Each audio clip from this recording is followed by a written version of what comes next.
Good morning dear students. I hope आप सभी अच्छे होंगे।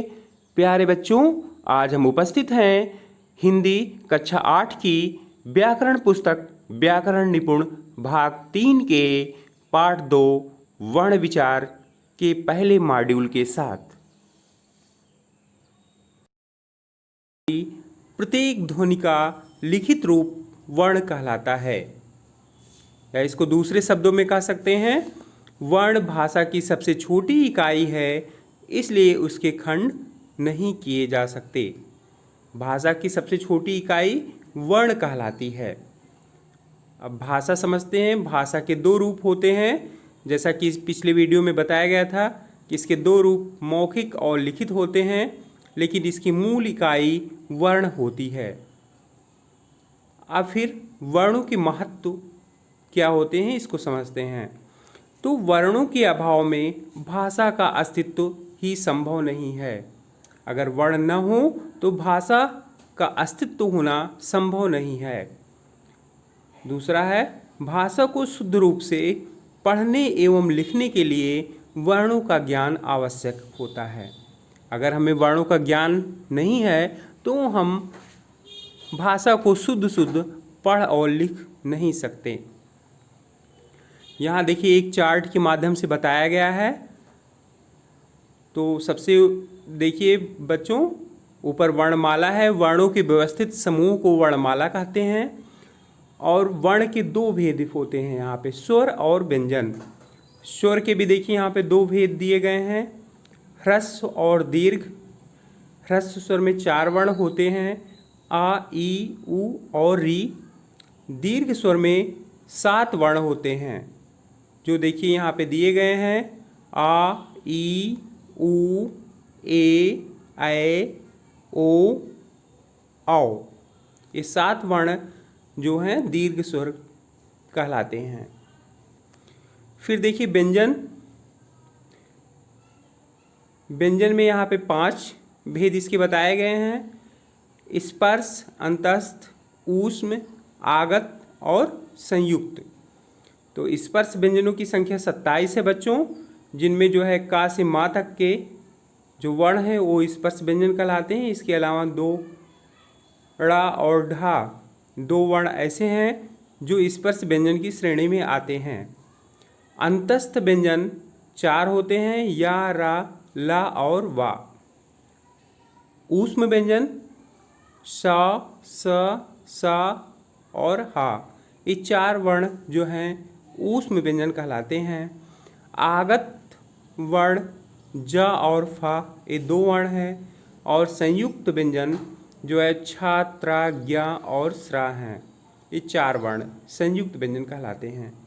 तो स्वरों की कुल संख्या जो है 11, व्यंजन की कुल संख्या 41, और ये सब मिला के 52 हो गए हैं। कहीं कहीं व्यंजनों की वास्तविक संख्या जबकि 33 ही बताई जाती है। तो आइए यहाँ परिभाषा के माध्यम से समझते हैं कि स्वर किसे कहते हैं। स्वर जिन वर्णों का उच्चारण स्वतंत्र रूप से होता है उन्हें स्वर कहते हैं। स्वरों के उच्चारण में हवा बिना किसी रुकावट के निकलती है। इनकी संख्या 11 है। ये देखिए जितने भी स्वर हैं बच्चों आपके सामने स्क्रीन पे हैं, 11 स्वर हैं। और इनके उच्चारण में जो है हवा बिना किसी रुकावट के निकलती है, साथ ही इनका उच्चारण स्वतंत्र रूप से किया जाता है। स्वर के भेद ह्रस्व, दीर्घ और प्लुत, ये 3 मेन भेद होते हैं, ह्रस्व, दीर्घ और प्लुत। ह्रस्व स्वर समझते हैं, जिन स्वरों के उच्चारण में सबसे कम समय लगता है उन्हें ह्रस्व स्वर कहते हैं। इनकी संख्या 4 होती है, आ, ई, उ और री। दीर्घ स्वर अभी हमने चार्ट के माध्यम से बताया था, ये 7 होते हैं और इनमें ह्रस्व स्वरों की तुलना में दुगुना समय लगता है। और जो प्लुत स्वर होते हैं उनमें दीर्घ स्वर की अपेक्षा ज़्यादा समय लगता है। जैसे ओम अगर हम बोलते हैं बच्चों, तो उसमें जो है दीर्घ स्वर की अपेक्षा ज़्यादा समय लगता है, इसलिए यहाँ पे प्लुत स्वर वहाँ पे हो जाता है। फिर आते हैं अयोगवाह पे। अयोगवाह, इनका प्रयोग स्वतंत्र रूप से ना होकर व्यंजनों के साथ होता है। या ना तो स्वर होते हैं और ना ही व्यंजन, इसलिए इन्हें अयोगवाह कहा जाता है। उदाहरण इसके दो हैं, अंग और आह। ये ना तो स्वरों की श्रेणी में आते हैं और ना ही व्यंजनों के। तो बच्चों, आज के वीडियो में इतना ही। अब कुछ बहुविकल्पीय प्रश्न दिए जा रहे हैं, उनके माध्यम से आपका मूल्यांकन किया जाएगा। तो पहला प्रश्न है, स्वरों की संख्या है। आपके विकल्प हैं का 11, खा 12, गा 13 और घा 14। जी हाँ बच्चों, गेस कीजिए। वेरी गुड, आपका विकल्प बिल्कुल ठीक है। आपका सही विकल्प है विकल्प का 11। आपका दूसरा प्रश्न है, भाषा में प्रयुक्त वह ध्वनि जिसके और टुकड़े नहीं किए जा सकते उसे कहते हैं। आपके विकल्प हैं का स्वर, खा वर्ण, गा बोली और घा इनमें से कोई नहीं। जी हाँ बच्चों, गेस कीजिए।